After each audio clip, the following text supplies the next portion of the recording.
Hello, എല്ലാവർക്കും MEL&MEL കിച്ചണിലേക്ക് സ്വാഗതം. ഇന്ന് ഞാൻ വന്നിരിക്കുന്നത് വളരെ കുറച്ച് ഇൻഗ്രീഡിയൻസ് ഉപയോഗിച്ച് പെട്ടെന്ന് തയ്യാറാക്കിയെടുക്കാൻ പറ്റുന്ന ഒരു മാങ്ങാ പച്ചടിയുടെ റെസിപ്പിയുമായിട്ടാണ്. അപ്പോൾ നമുക്കിത് എങ്ങനെയാണ് തയ്യാറാക്കുന്നതെന്ന് നോക്കിയാലോ. അതിനു മുമ്പ് നമ്മുടെ ഈ ചാനൽ ആദ്യമായിട്ടാണ് കാണുന്നതെങ്കിൽ സബ്സ്ക്രൈബ് ചെയ്യാൻ മറക്കരുത് കേട്ടോ.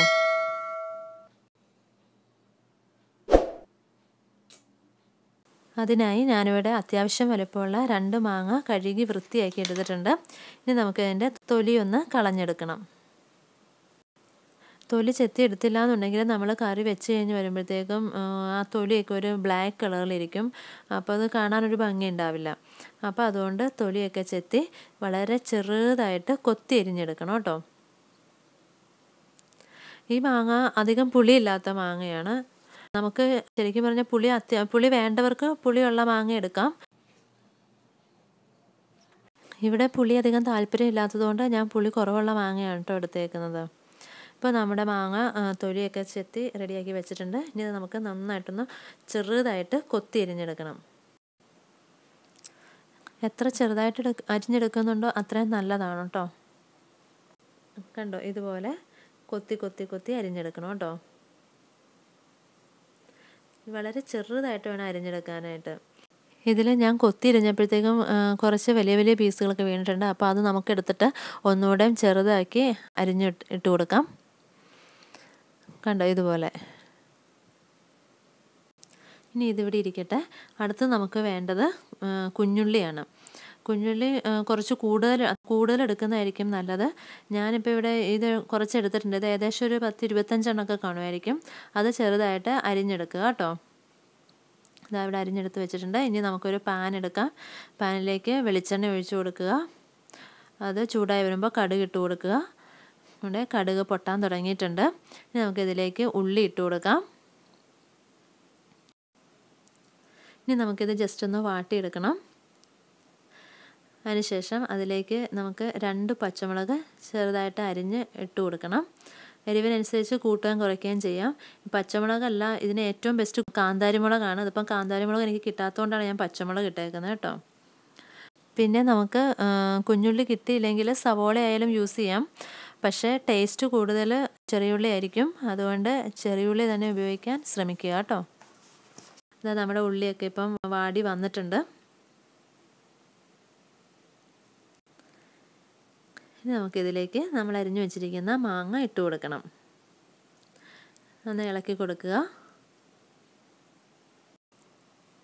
ആ എണ്ണയിൽ കിടന്ന മാങ്ങയൊക്കെ ചെറുതായിട്ടൊന്ന് വാടി വരട്ടെ കേട്ടോ. കണ്ടോ, ഇതിൻ്റെ അകത്ത് നമ്മൾ ഉള്ളി ഇടുന്തോറും അതിൻ്റെ ടേസ്റ്റ് കൂടും കേട്ടോ. കൊച്ചുള്ളി ഇടുന്തോറും അതിൻ്റെ ടേസ്റ്റ് കൂടും. അപ്പോൾ നമുക്ക് എത്രയും കൂടുതൽ ഇടാവോ അത്രയും കൂടുതൽ തന്നെ ഇട്ടോ. ഞാനിപ്പോൾ ഇതിലേക്ക് കുറച്ച് കറിവേപ്പിലയും കൂടി ഇട്ട് കൊടുക്കുന്നുണ്ട്.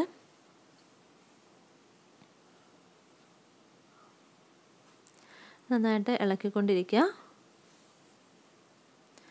ഇനി നമുക്കതിലേക്ക് കുറച്ച് ഉപ്പിട്ട് കൊടുക്കാം. ഉപ്പ് ആവശ്യത്തിന് ഇട്ട് കൊടുത്തോളൂ കേട്ടോ. ഇനി നമുക്ക് വേണ്ടത്, ഞാനിവിടെ ഒരു മുറി തേങ്ങ പാല് പിഴിഞ്ഞ് വെച്ചിട്ടുണ്ടായിരുന്നു. അത് ഞാൻ ഒഴിച്ചു കൊടുത്തിട്ടുണ്ട്. ഇതിപ്പം 2ാം പാലാണ് ഞാൻ ഒഴിച്ചു കൊടുത്തേക്കുന്നത് കേട്ടോ. ഇനി നമുക്ക് കുറച്ച് നേരം അടച്ചു വെച്ച് വേവിക്കണം.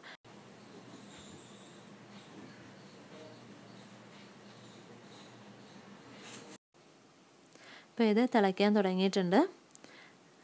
ഇത് വെന്ത് അധികമായി പോകരുത് കേട്ടോ. അധികം വേവാൻ നിൽക്കണ്ട. ഞാൻ ഇപ്പം ജസ്റ്റ് തിളച്ച് തുടങ്ങിയതേ ഉള്ളൂ. ഞാൻ ഇപ്പോൾ ഒന്ന് ഇളക്കി എടുക്കുന്നുണ്ട്.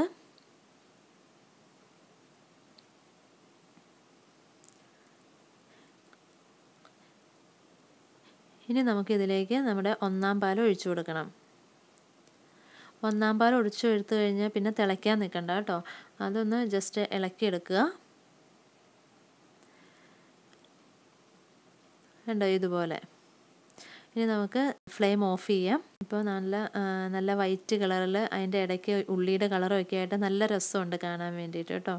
നമ്മൾ കടുക് ആദ്യം പൊട്ടിച്ചായിരുന്നു. ഇല്ലയെന്നുണ്ടെങ്കിൽ നമുക്ക് ലാസ്റ്റ് കടുക് താളിച്ചൊഴിക്കാം. അതാകുമ്പോഴത്തേക്കും വറ്റൽമുളകൊക്കെ മുകളിൽ കൂടെ ഇങ്ങനെ കിടക്കും. ഇതിപ്പോൾ ഞാൻ ആദ്യം പൊട്ടിച്ചത് കാരണം അവസാനം താളിക്കുന്നില്ല കേട്ടോ.